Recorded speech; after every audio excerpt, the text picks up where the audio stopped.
जब इन कंपनियों को ये कहा जाता है कि इंजन भारत में बनाओ, तो वो कहते हैं वो नहीं बनाएंगे, क्योंकि वो बनाएंगे तो रोजगार भारत के लोगों को मिलेगा, उनको रोजगार अपने देश के लोगों को देना है।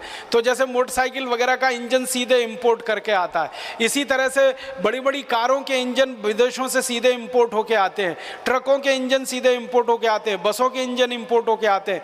भारत में तो सिर्फ फिट करके उसको बेचना शुरू कर देते हैं। तो टेक्नोलॉजी में कुछ 10% हिस्सा है जहाँ पर वो कोलैबोरेशन में काम करते हैं, लेकिन वहाँ भी वो टेक्नोलॉजी ट्रांसफ़र नहीं करते हैं, अपने देश से बनी बनाई मशीनें लाकर भारत में फिट करके बेचते। और एक हिस्सा है भारत का जो सबसे महत्व का हिस्सा है, जिसको हाईटेक कहा जाता है, उच्च तकनीकी कहा जाता है, उसमें कभी कोई विदेशी कंपनी इस देश में नहीं आती।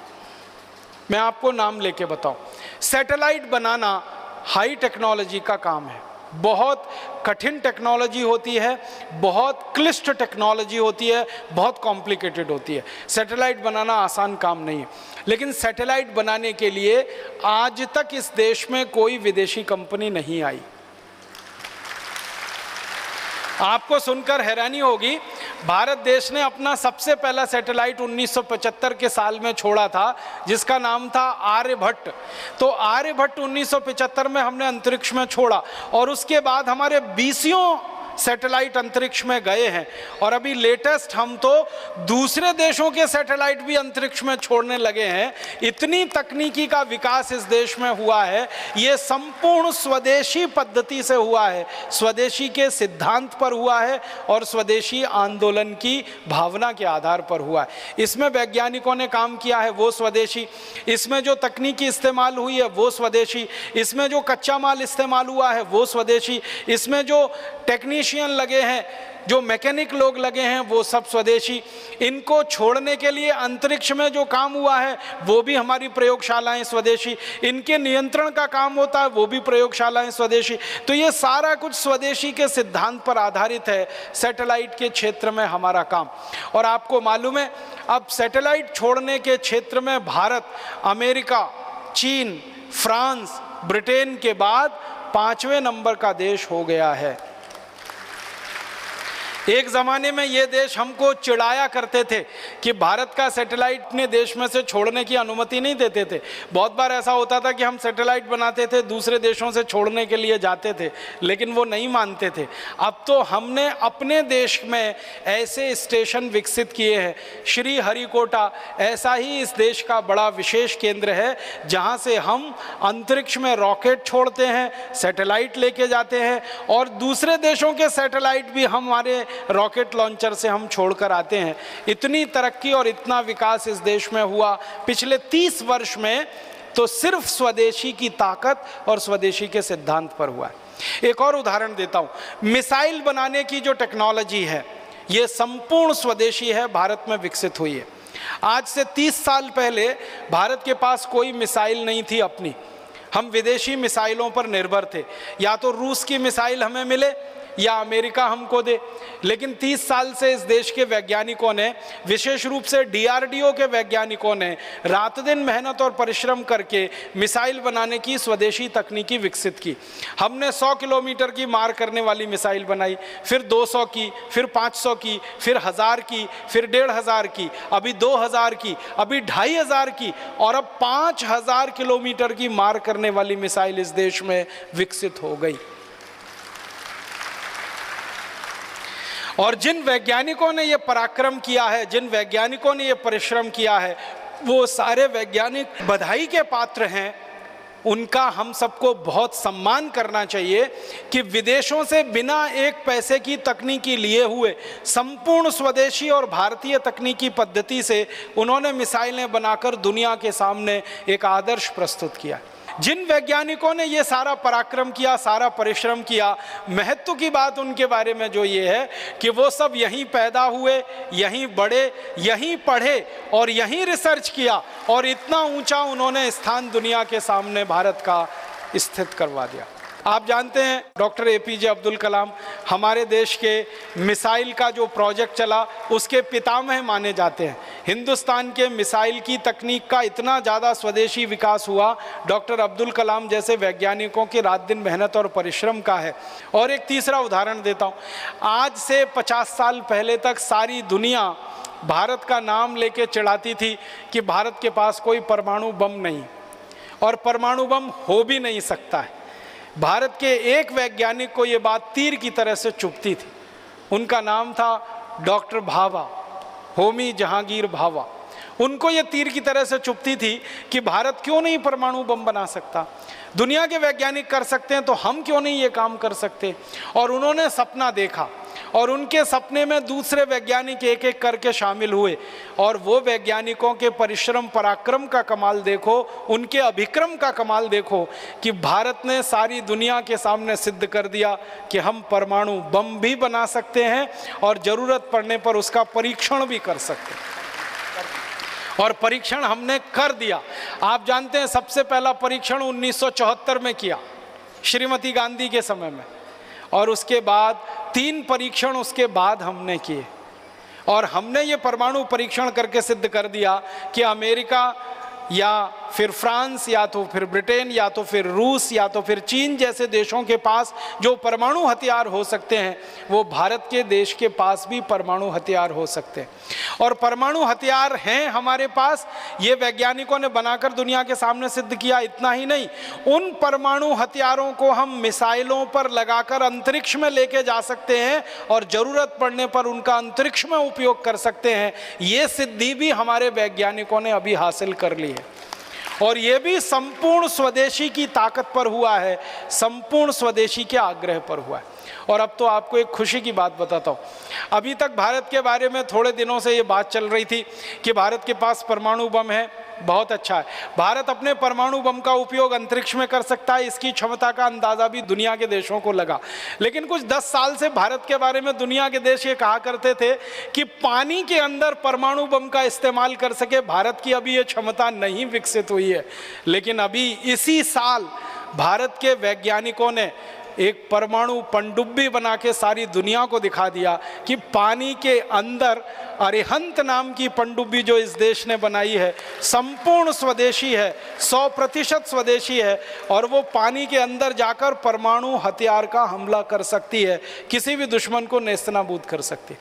दुनिया में ये क्षमता सिर्फ 3 देशों के पास है, या तो अमेरिका के पास है, या तो चाइना के पास है और या तो फ्रांस के पास है। लेकिन अब भारत के पास भी ये क्षमता आ गई है कि पानी के नीचे 100 मील तक नीचे जाकर हमारी पनडुब्बी परमाणु हथियार का उपयोग कर सकती है अगर ज़रूरत पड़े तो पनडुब्बी में परमाणु हथियार लगा के हमें कोई विकास करना पड़ा, या रॉकेट पर परमाणु हथियार लगा के हमें कोई विकास करना पड़ा, या धरती पर परमाणु बमों का विकास करने के लिए परीक्षण करना पड़ा, ये सारी विधा का प्रयोग स्वदेशी वैज्ञानिकों ने किया, स्वदेशी तकनीकी से किया, स्वदेशी आग्रह के आधार पर किया और स्वदेशी गौरव को सारी दुनिया में प्रतिस्थापित किया।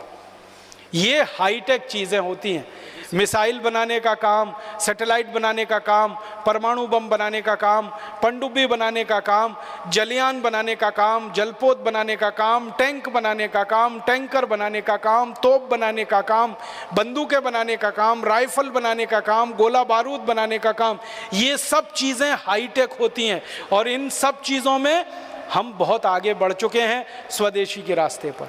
और एक चीज़ याद आती है मुझे कि हमने तो स्वदेशी के रास्ते पर चलकर सुपर कंप्यूटर भी बना लिया और सारी दुनिया को दिखा दिया। सीरीज में सुपर कंप्यूटर दुनिया के देशों ने पहली बार देखा बनते हुए, वो भारत में बना और वो सुपर कंप्यूटर बना, फिर उस टीम ने दूसरा बनाया, फिर तीसरा बनाया और अब हिंदुस्तान ने अभी तक 56 से ज़्यादा सुपर कंप्यूटर बनाकर दूसरे देशों को बेच दिए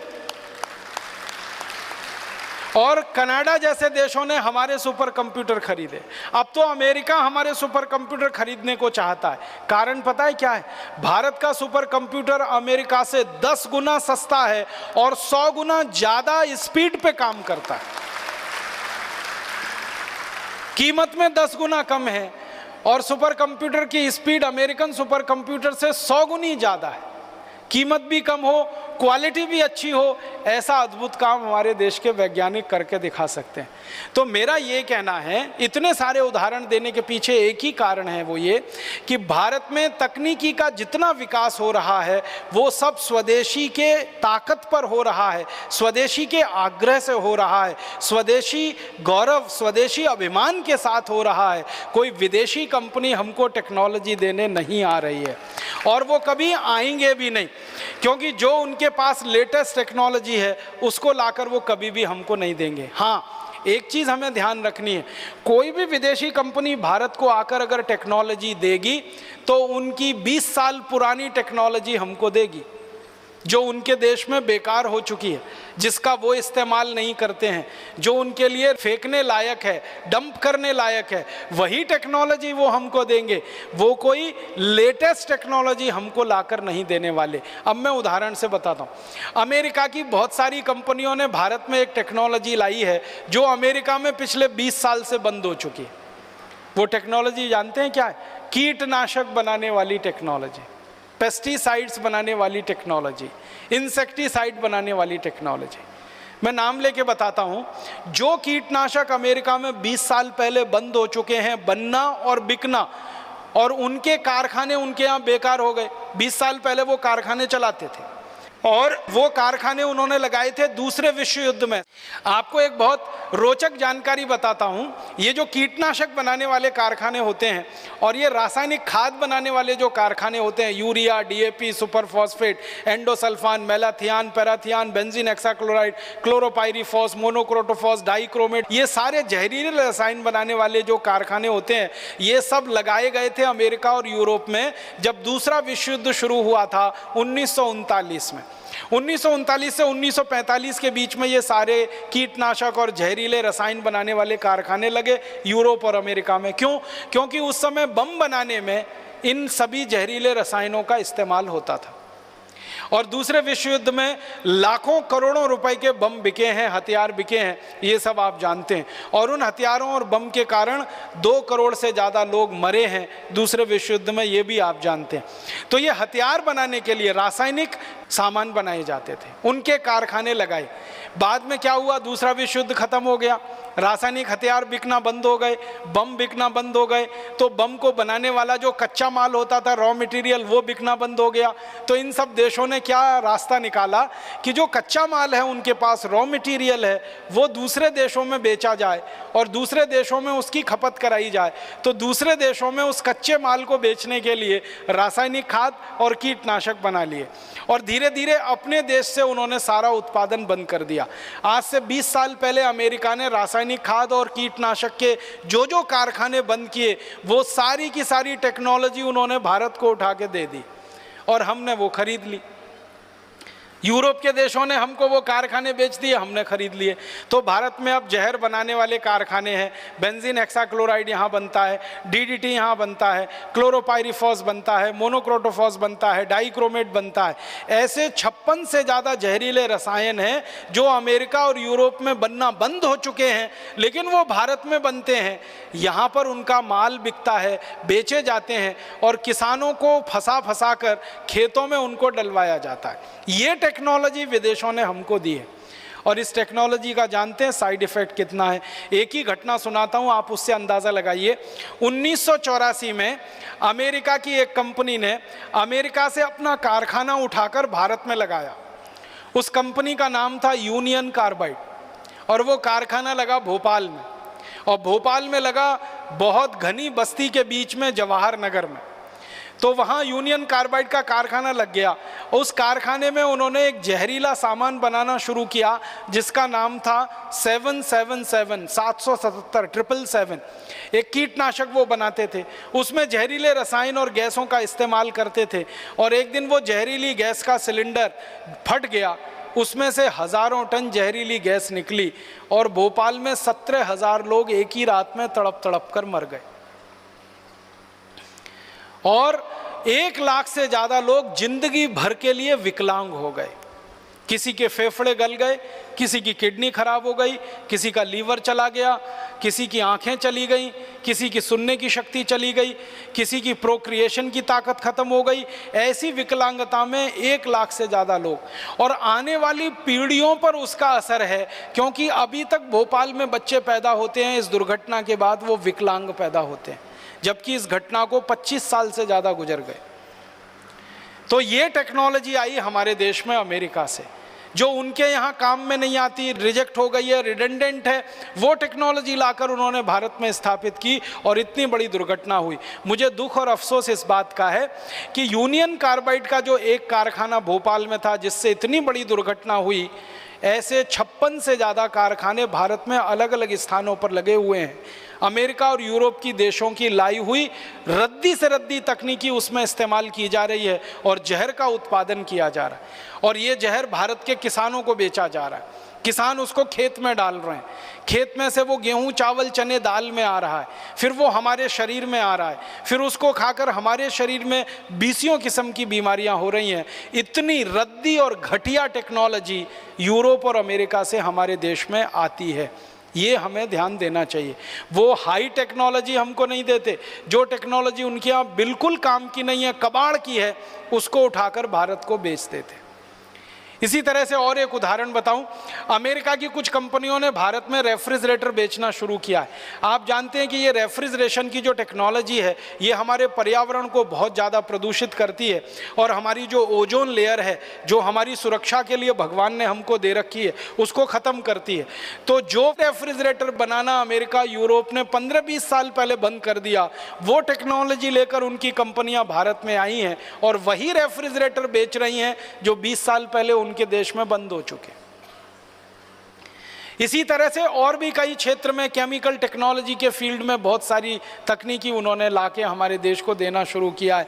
तो मेरा आपको कहने का एक ही अभिप्राय है, वो ये कि कोई भी विदेशी कंपनी लेटेस्ट टेक्नोलॉजी लाकर भारत को नहीं देती, ज़रूरत की तकनीकी लाकर वो हमको नहीं देते। जिस तकनीकी की हमें ज़रूरत है, आवश्यकता है, वो मना कर देते हैं, और जो तकनीकी हमें बिल्कुल नहीं चाहिए ज़बरदस्ती हमारे सिर पर थोप देते हैं, डाल देते हैं। हम इस घटाटोप में फंस गए हैं। विदेशों से तकनीकी आ रही है, इंपोर्टेड टेक्नोलॉजी आ रही है, उसमें कुछ खास दम नहीं है। इसलिए आप इस माया मोह से बाहर निकलिए। कोई टेक्नोलॉजी उनके यहाँ से आती नहीं है। जो टेक्नोलॉजी बनाते हैं वो हम बनाते हैं। विकास करना होता है देश का, हम करते हैं, और आगे बढ़ाना होता है तो हम बढ़ाते हैं। विदेशी कंपनियां तो एक ही चीज़ लेके आती हैं, जो रद्दी टेक्नोलॉजी उनके यहाँ चल नहीं सकती उसको लाकर यहाँ फेंक दें, और जो वस्तुएं उनके यहाँ इस्तेमाल नहीं हो सकती उनको लाकर यहाँ पर फेंक दें। अब मैं और एक छोटा सा विषय लेना चाहता हूँ जो बहुत गंभीर है कि विदेशी तकनीकी कैसी है। मैं आपको दवाओं के क्षेत्र में कुछ बताना चाहता हूँ।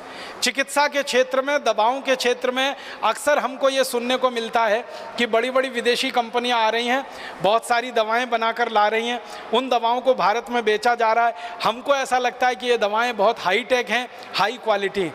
मैं आपको बताना चाहता हूँ वो ये कि दुनिया के देशों में जो जो दवाएँ 20, 25, 30 साल से बंद हो चुकी हैं, जिनको जहर घोषित किया गया है, जिनको A class poison, B class poison declare कर दिया गया, जो बहुत ही खतरनाक जहर हैं, ऐसी दवाएं लाकर विदेशी कंपनियां भारत में बेचती हैं और हजारों करोड़ रुपए लूटती हैं। उसका मुझे बहुत दर्द है। मैं 1947 के रिजर्व बैंक ऑफ इंडिया के कुछ रिपोर्ट्स पढ़ रहा था तो पता चला विदेशी कंपनियां मात्र 10 करोड़ की दवाएं बेचती थी इस देश में 1947 में। अब 2009 आ गया तो विदेशी कंपनियों की दवाएं जो उनके वाइट मनी में हैं, उनकी बैलेंस शीट में है, और उन्होंने जो अपने आंकड़े दिए हैं वो 70,000 करोड़ के हैं। माने 70,000 करोड़ की दवाएं आज वो भारत में बेच रहे हैं, और इनमें से अधिकांश दवाएं ऐसी हैं जिनकी हमें ज़रूरत ही नहीं है। मैं आपको भारत देश के एक जस्टिस हाथी हुआ करते थे, उन्होंने एक कमीशन की रिपोर्ट बनाई थी जिसको जस्टिस हाथी कमीशन रिपोर्ट कहते हैं। उस रिपोर्ट के कुछ आंकड़े बताता हूँ। उन्होंने बताया हिंदुस्तान के सारे बड़े बड़े डॉक्टर और वैज्ञानिकों की और भारत के कुछ विधि विशेषज्ञों की, कानून के जानकारों की एक समिति बनी थी।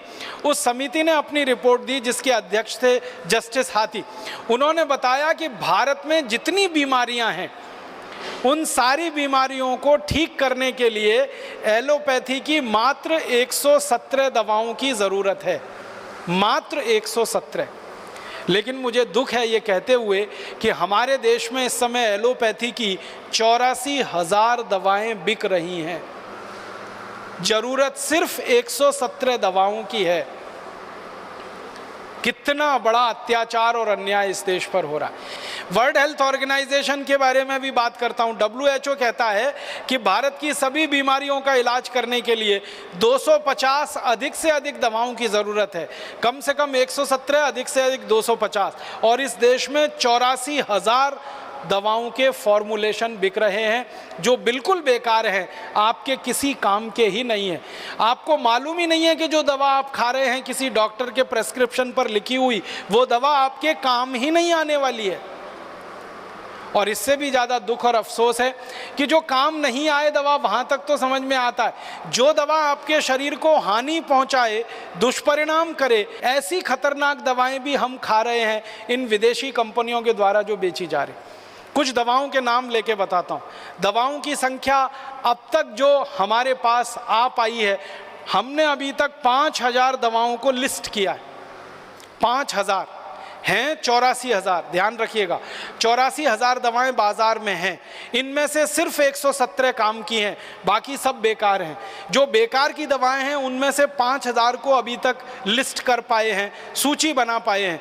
उनमें से कुछ प्रमुख दवाओं के नाम मैं लेना चाहता हूं, जिन्हें अक्सर हम खरीद कर खाते रहते हैं, और वो दुनिया के कितने देशों में बंद हैं और वो हमारे शरीर को कितना नुकसान पहुंचाती।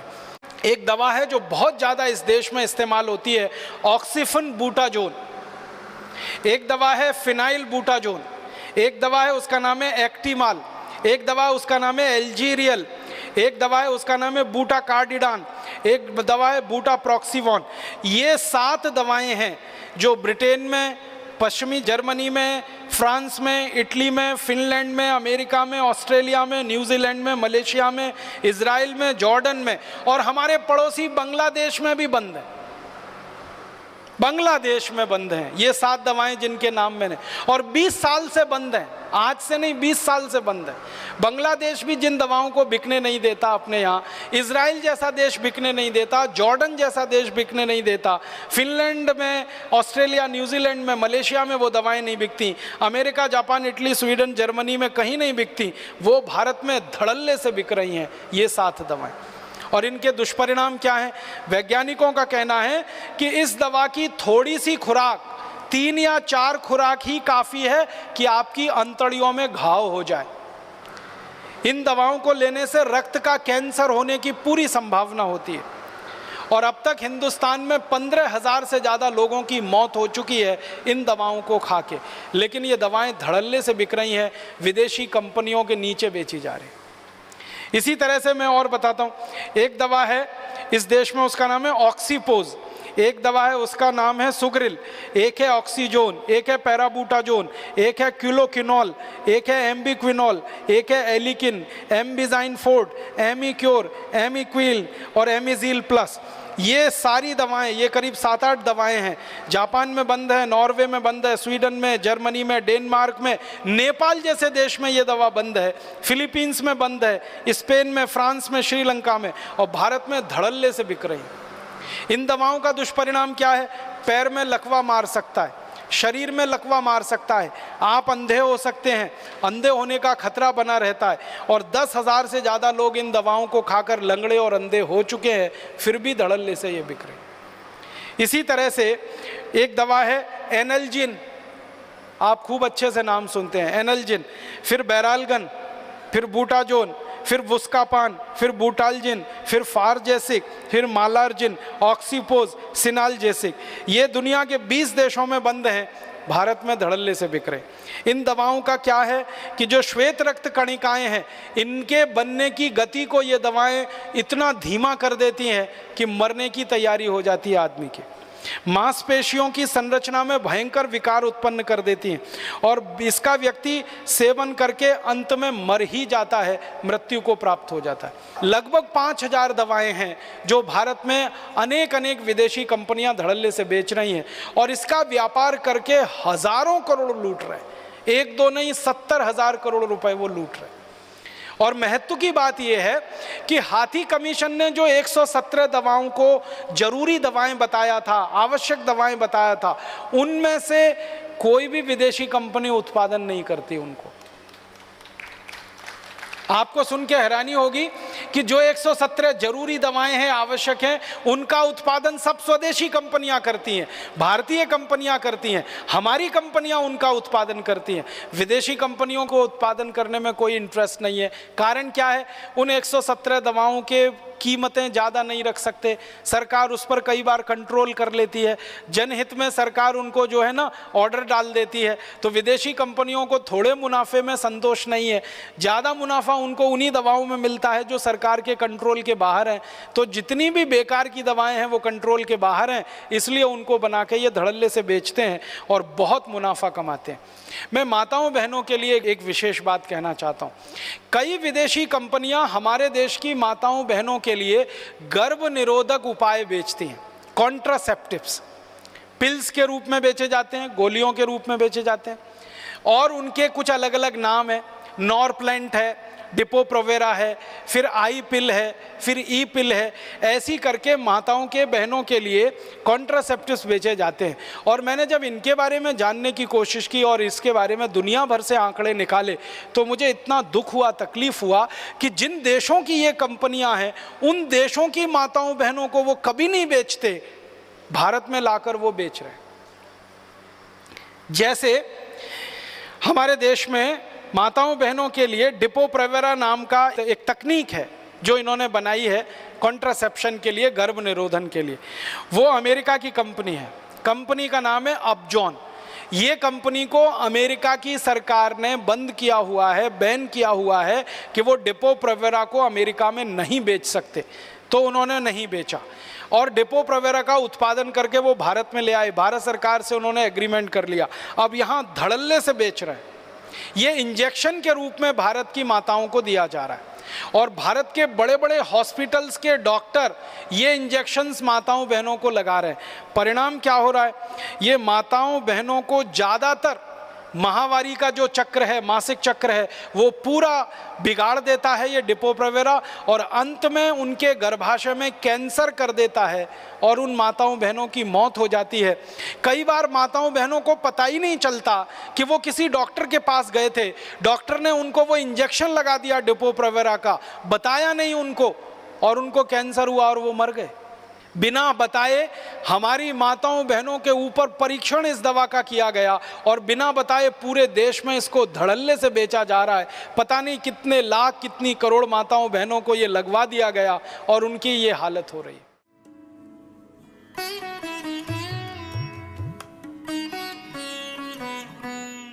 हमारे देश में एक कॉन्ट्रासेप्शन के लिए नेट इन नाम की एक उन्होंने टेक्नोलॉजी लाई है।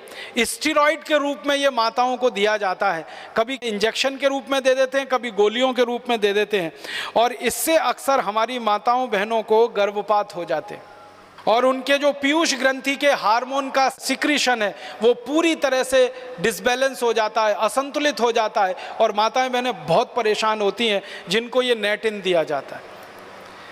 इसी तरह से RU 496 नाम की एक उन्होंने टेक्निक लाई है, फिर रूसेल नाम की एक है, यूक्लेफ नाम की एक है, फिर एक नॉर प्लांट है, फिर एक प्रजनन रोधक टीका उन्होंने बनाया है। सभी हमारी माताओं बहनों के लिए तकलीफ का कारण बनती हैं।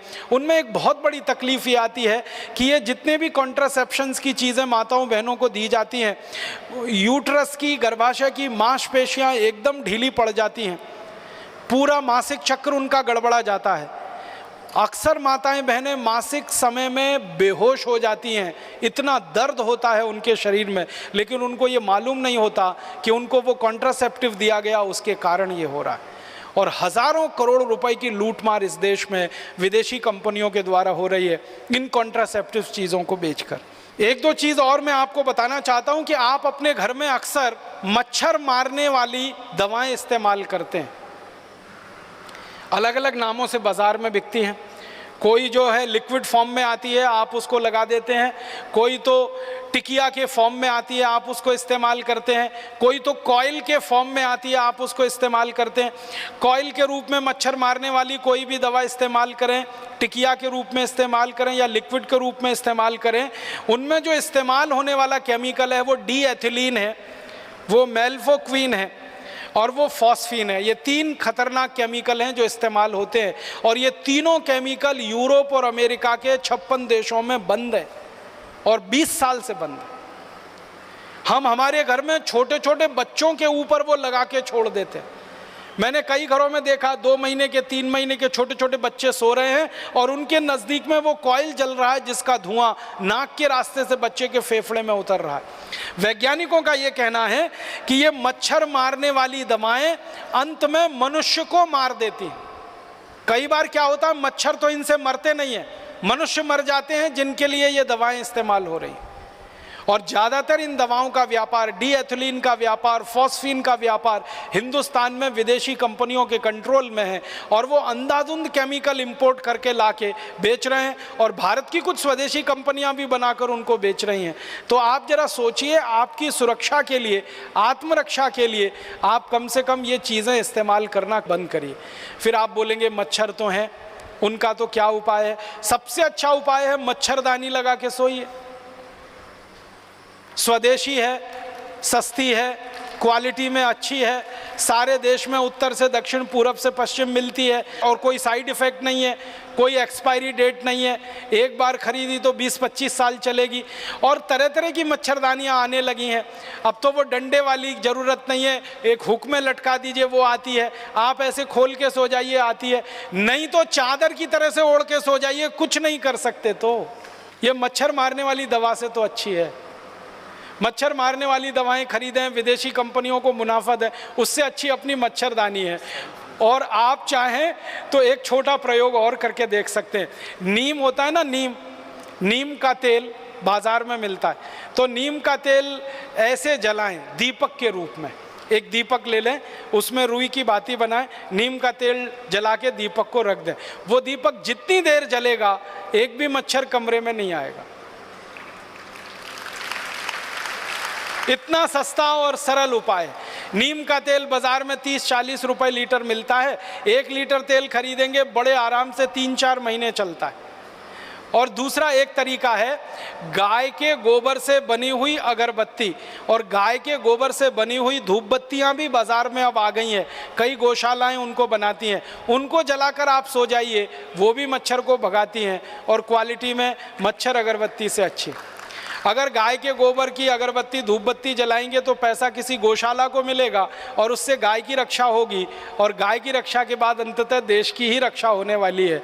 और अगर आप मच्छर अगरबत्ती खरीदेंगे तो पैसा किसी विदेशी कंपनी के पास जाएगा और उस पैसे से आपका भी नुकसान, देश का भी नुकसान हो जाए। मुझे अब आपको इन कंपनियों के बारे में एक और आखिरी बात कहनी है, वो ये कि समय समय पर इन कंपनियों को अपनी दवा बेचनी है, और दवा बेचनी है तो उसके लिए माहौल बनाते हैं, वातावरण तैयार करते हैं। और वो वातावरण और माहौल कैसे तैयार किया जाता है उसका ताज़ा उदाहरण है स्वाइन फ्लू। स्वाइन फ्लू आ गया, स्वाइन फ्लू आ गया, स्वाइन फ्लू आ गया, सारे देश में हल्ला हो रहा है। अखबारों में फ्रंट पेज पर खबर छप रही है, टीवी चैनलों पर दूसरी न्यूज़ ही नहीं है सिवाय इसके कि स्वाइन फ्लू, स्वाइन फ्लू। हर दिन कैंसर से 1500 लोग मरते हैं औसतन, और 1200 लोग करीब करीब दमा, अस्थमा, ट्यूबरकुलोसिस से मरते हैं। हृदय घात की बीमारियों से 800 से 1000 लोग हर दिन मरते हैं। तो इतनी बड़ी मौत के आंकड़े हैं, कैंसर, हार्ट अटैक, दमा, अस्थमा, ट्यूबरकुलोसिस, उसके बारे में मीडिया में कोई चर्चा नहीं है। Swine flu, swine flu, swine flu, इसका एक रहस्य है। रहस्य इसका ये है कि कैंसर का वैक्सीन नहीं बनता, ट्यूबरकुलोसिस का वैक्सीन नहीं बनता, दमा का वैक्सीन नहीं बनता, अस्थमा का वैक्सीन नहीं बनता, हृदय घात का वैक्सीन नहीं बनता। मतलब सीधा सा ये है, जिन बीमारियों के वैक्सीन नहीं बन सकते उन बीमारियों पर मीडिया चर्चा नहीं करता, क्योंकि उनसे कंपनियों को कोई बड़ा लाभ होने की गुंजाइश नहीं। स्वाइन फ्लू का वैक्सीन बन सकता है, एवियन फ्लू का वैक्सीन बन सकता है, सार्स का वैक्सीन बन सकता है, और थोड़े दिन पहले एक बर्ड फ्लू आया था उसका वैक्सीन बन सकता है। तो एवियन फ्लू है, बर्ड फ्लू है, सार्स है, स्वाइन फ्लू है, इन सब बीमारियों के वैक्सीन बन सकते हैं और वैक्सीन बनकर बाजार में बिक सकते हैं।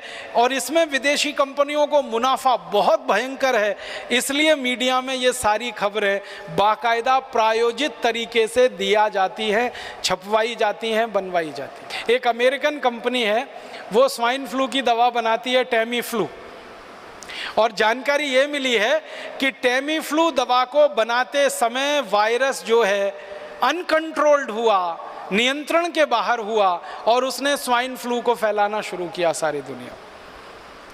माने एक अमेरिकन कंपनी की बदमाशी से, एक अमेरिकन कंपनी की गैर जिम्मेदारी से स्वाइन फ्लू का वायरस सक्रिय हुआ और सारी दुनिया के 30 देशों को उसने अपनी चपेट में लिया। अब वो 30 देश हैं, वो टेमी फ्लू के ग्राहक हो गए। वायरस निकला अमेरिका से, ग्राहक हो गए उनके दुनिया के 30 देश के लोग। अब वो सब लोग जिनको स्वाइन फ्लू होने की संभावना है या हो गया है, डॉक्टर उनको एक ही दवा लिख रहे हैं, टेमी फ्लू खाओ, टेमी फ्लू खाओ, टेमी फ्लू खाओ। जो विद्वान डॉक्टर हैं और जो इन कंपनियों के चक्कर में नहीं फंसते हैं, ऐसे भी कई डॉक्टर हैं, वो बता रहे हैं कि टेमी फ्लू बिल्कुल मत खाओ, क्योंकि आपने टेमी फ्लू खाया तो ये स्वाइन फ्लू का जो वायरस है ये स्ट्रक्चर बदलने में माहिर है, तुरंत नया स्ट्रक्चर ले सकता है और वो नए स्ट्रक्चर में रेजिस्टेंस आ सकता है, फिर कितना भी टेमी फ्लू खाना ठीक ही नहीं होने वाले। तो ऐसा पूरे देश में आतंक और माहौल फैला दिया। और ये आतंक और माहौल के दो ही उद्देश्य हैं। पहला उद्देश्य है ज़्यादा से ज़्यादा टेमी फ्लू दवा बेचना, जो पिछले 10 साल से इस कंपनी ने उत्पादन करके गोडाउन में भरी हुई है, अब वो गोडाउन खाली करना है। अब ये गोडाउन कोई ऐसा गोडाउन नहीं है जो टूथपेस्ट का हो, रोज़ इस्तेमाल करें और फेंक दें। ये गोडाउन तो तभी खाली होगा जब कोई दवा का आतंक हो, वायरस का आतंक हो और डर हो और दहशत हो। डर, दहशत और आतंक के चलते आदमी मजबूर हो जाता है महंगी से महंगी दवा खाने के लिए और महंगे से महंगा इलाज करने के लिए। तो ये स्वाइन फ्लू का वायरस इसी तरह का एक प्रोपेगेंडा है। मुझे तो एक ही बात कहनी है, वो ये कि ये स्वाइन फ्लू नहीं है, मीडिया फ्लू है। मीडिया ने पैदा कर दिया। मैं आपको एक पुरानी जानकारी देना चाहता हूँ, बहुत गंभीर है, आप उससे अंदाज़ा लगाइए कि ये कंपनियां कितनी निकृष्ट हैं, कितनी नराधम हैं। सन 1916 से 1918 के बीच में 2 साल में दुनिया भर में एक बीमारी फैली, एवियन फ्लू। वो ऐसा ही था जैसे स्वाइन फ्लू है, और उस बीमारी के फैलने से सारी दुनिया में कुछ लोग प्रभावित हुए। जो लोग प्रभावित हुए उनकी संख्या बताई जाती है 4.5 करोड़। 4.5 करोड़ लोग उसमें प्रभावित हो गए। और 4.5 करोड़ लोग जो प्रभावित हुए, फिर मैंने ये जानने की कोशिश की कि मरे कितने उसमें से, तो मात्र 6,000 लोग मरे थे। मात्र 6,000 लोग मरे थे। अब उसके बाद क्या हुआ कि ये एवियन फ्लू का वायरस फैला और इसमें 6,000 लोग मर गए, सारी दुनिया में आतंक फैल गया। उस आतंक के चक्कर में एक अमेरिकन कंपनी ने वैक्सीन बना दिया एवियन फ्लू का, और वो वैक्सीन धड़ल्ले से सारी दुनिया में बेचा उन्होंने। और आपको सुनकर दुख होगा, उस वैक्सीन को लगवाने के बाद 60 लाख लोग मर गए दुनिया में, और पता नहीं कितने अपंग हो गए, कितने विकलांग हो गए। बीमारी आने से 6,000 लोग मरे। बीमारी का वैक्सीन बना और उस वैक्सीन को सारी दुनिया में भेजा गया, फैलाया। सबसे ज़्यादा अफ्रीका के देशों में, सबसे ज़्यादा लैटिन अमेरिका के देशों में, ब्राज़ील में, मैक्सिको में, चिली में, कोस्टारिका में, कोलंबिया में, फिर अफ्रीका में, नाइजीरिया में, सोमालिया में, इथियोपिया में, दक्षिणी अफ्रीका में, रोडेशिया में। तो अफ्रीका, लैटिन अमेरिका और भारत में भी हुआ था। उसका वैक्सीन का अंधाधुंध प्रचार हुआ, अंधाधुंध बिक्री हुई। 60 लाख लोग वैक्सीन लगने के बाद मर गए। उसका क्या? एवियन फ्लू में तो 6,000 लोग मरे, वैक्सीन लगने के बाद इतने। माने वैक्सीन कितने खतरनाक हो सकते हैं उसका ये अंदाज़ा आप लगाइए। अब एवियन फ्लू का वैक्सीन आया और इतने लाख लोग मर गए। अब स्वाइन फ्लू का वैक्सीन आने वाला है और वो वैक्सीन हिंदुस्तानी और दुनिया भर के लोगों को धड़ाधड़ लगाया जाएगा। क्यों? क्योंकि स्वाइन फ्लू का वायरस जो फैला है, वायरस से ज़्यादा डर फैला है, आतंक फैला है, दहशत फैली है। तो हर आदमी तैयार बैठा है वो वैक्सीन लगवाने के लिए। और एक व्यक्ति को वैक्सीन लगाने का खर्चा वो बोलते हैं 3,000 रुपये आएगा। अब हिंदुस्तान में ही अगर आप सोच लो कि अगर 10 करोड़ लोग भी प्रभावित होकर वैक्सीन लगवा लें और 3,000 रुपये का एक वैक्सीन आए तो 30,000 करोड़ की बिक्री तो उनकी हिंदुस्तान में हो गई।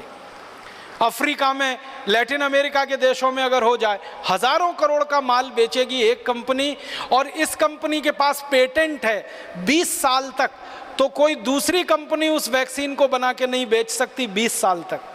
और इसी कंपनी के पास दवा का भी पेटेंट है 20 साल का, तो टेमीफ्लू दवा को कोई दूसरी कंपनी नहीं बनाकर बेच सकती 20 साल तक।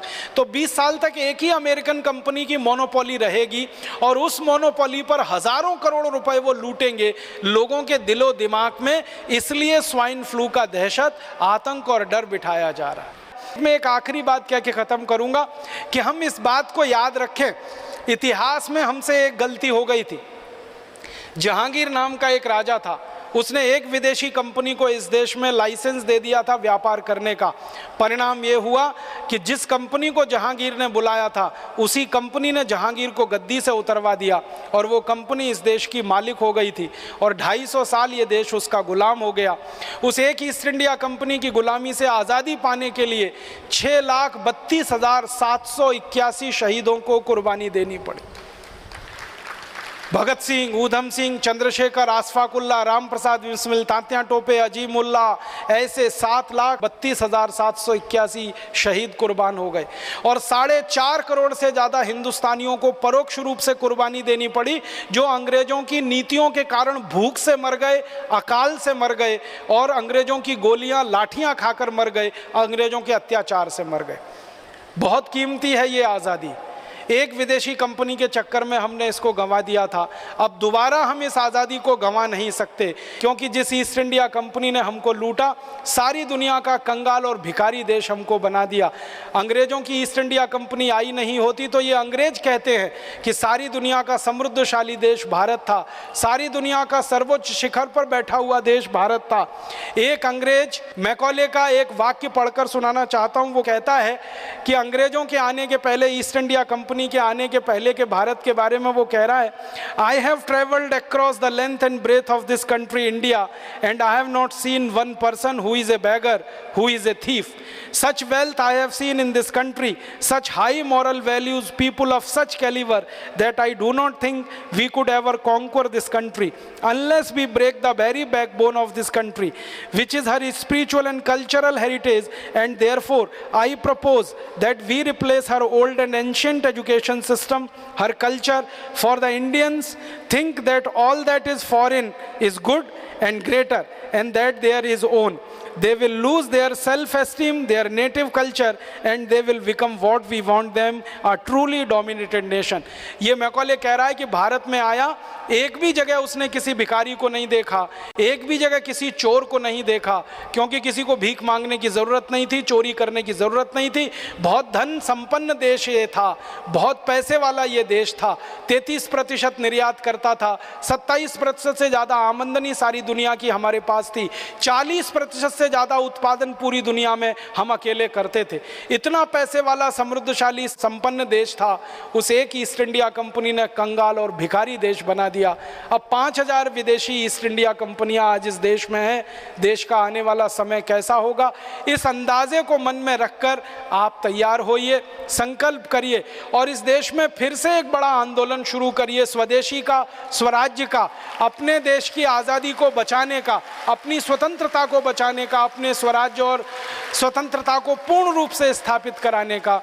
और उसी आंदोलन का नाम है भारत स्वाभिमान, उसी अभियान का नाम है भारत स्वाभिमान। तो आप सब भारत स्वाभिमान के सक्रिय सेनानी बने, और हमारे सेनापति परम पूजनीय स्वामी जी के निर्देशन में अपनी पूरी जिंदगी की सार्थकता इसी काम में ढूंढें और खोजें कि हम भारत की दोबारा गुलामी आने नहीं देंगे, और आधी अधूरी आज़ादी को पूरी आज़ादी में परिवर्तित करेंगे। भूतकाल में जो भारत सोने की चिड़िया था, सारी दुनिया का विश्व गुरु था, भविष्य में भी भारत सोने की चिड़िया और विश्व गुरु बनेगा, ऐसी हमारे मन में दृढ़ संकल्प की भावना हो। ईश्वर हमको इसके लिए ताकत दे, शक्ति दे, संकल्प दे। इस भावना के साथ आभार, धन्यवाद।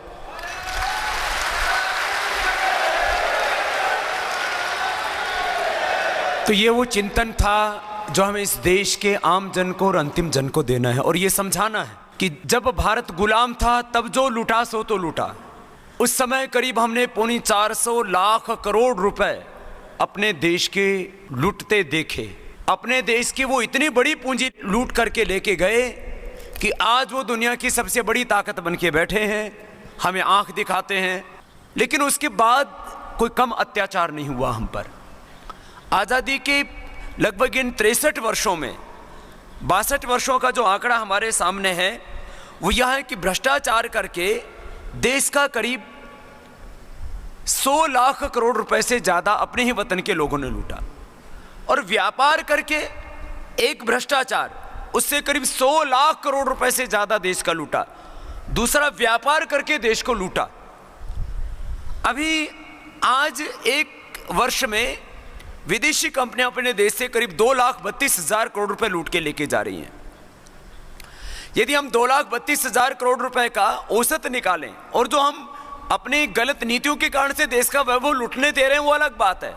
इतना बड़ा धन है, इतना बड़ा वैभव है, एक स्वदेशी तंत्र ना होने के कारण से, स्वदेशी सोच ना होने के कारण से, स्वदेशी अर्थव्यवस्था ना होने के कारण से हर वर्ष जो देश का पैसा लूटता है। और इन 60 सालों में आज़ाद भारत में हमने जो देश का वैभव लूटने दिया उसका यदि हिसाब लगाएं तो वो उतना वैभव बैठता है जितना शायद अंग्रेज भी नहीं लूट करके लेके गए। इतना ज़्यादा वैभव, धन, संपदा, संसाधन, ऐश्वर्य हमारा लूटा गया और आज भी लूटा जा रहा है। पहले जो हमारा सोना लूट के गए, आज भी हमारा लोहा, हमारी दूसरी धातुएं वो विदेशों को हम दे रहे हैं, कौड़ी के भाव में बेच रहे हैं। अब मैं इसका सामान्य सा आकलन कर रहा था कि व्यापार के नाम पर जो इन्होंने लूट की है विदेशी कंपनियों ने, उसका यदि इन 60-62 वर्षों का हम हिसाब निकालें तो एक वर्ष का यदि औसत हम 2 लाख करोड़ रुपए भी निकालते हैं तो 100 लाख करोड़ रुपए से ज़्यादा लूट के लेके गए। तो अब हमको ये संकल्प करना है, विदेशी नाम, विदेशी चाम, विदेशी भाषा, विदेशी कलर देख करके ना हम एकदम से प्रभावित हो जाते, ये भगवान आ गया, देवता आ गया है। अभी तो थोड़ा सा कंट्रोल हो गया, नहीं तो थोड़े दिनों पहले विदेशी लड़कियों से शादी भी करने लग गए थे। अभी थोड़ा सा कंट्रोल हुआ है। भारत की माँ बहन बेटियां जितनी वफादारी रिश्तों में निभाती हैं, दुनिया की कोई माँ बहन बेटी वैसा वफादारी नहीं निभाती है। ये तो पूरी दुनिया के सामने है बात है? हमें चमड़ी विदेशी पसंद आती है, बहू भी विदेशी, चिड़िया विदेशी, चमड़ी विदेशी, चिड़िया भी विदेशी रखते अपने घरों में, तोते विदेशी रखते अपने घरों में, गधे विदेशी ले आए हम, ऊंट विदेशी ले आए हम, और शुअर विदेशी ले आए हम, घोड़े विदेशी ले आए हम। हाँ, घोड़े, गधे, कुत्ते विदेशी रखते अपने घरों में हम, बिल्लियां विदेशी रखते हैं। हाँ, एक कुत्ते बिल्ली अपने देश के पालो और अपने देश का कुत्ता ज्यादा वफादार होता है। कुत्ता ही पालना है तो अपने गांव का पालो, अपने देश का पालो। गाय अपने देश की पालो, गाय भी विदेशी ले आए हम, भैंस भी विदेशी ले आए। अपने देश की भाषा पर गौरव करो। मैं तो कहता हूं, फिर से आह्वान करता हूं कि बड़े लोगों को प्रयत्न करके अपनी बात को अपनी राष्ट्रीय भाषा और भारतीय भाषाओं में ही कहना चाहिए। बड़े लोग जैसा करेंगे, छोटे तो उसका अनुसरण करेंगे। अपना काम हमें राष्ट्रीय भाषा हिंदी और प्रांतीय भाषा भारतीय भाषाओं में, तमिल, तेलुगु, कन्नड़, गुजराती, मराठी, बंगला, उड़िया आदि अपनी भारतीय भाषाओं में अपना व्यवहार करना चाहिए, अपना व्यापार करना चाहिए। हम अपनी भाषा को सम्मान देंगे, अपनी वेशभूषा को सम्मान देंगे। भारतीय वेशभूषा पहनने में हमको शर्म नहीं अपितु गर्व की अनुभूति होनी चाहिए। पूरे देश में ऐसा विचार हम पैदा करेंगे, ये संकल्प है हमारा। बीमार पहली बात तो पड़ेंगे ही नहीं। कोई अपनी भूल से बीमार हो भी गए तो 99% बीमारियों का इलाज योग में, आयुर्वेद में, प्राकृतिक चिकित्सा में है। हम आग्रह करके, आग्रह पूर्वक इस बात को अपने जीवन में निष्ठा पूर्वक निभाएंगे कि पहली बात तो हम योगाभ्यास आदि करेंगे, बीमार पड़ेंगे ही नहीं।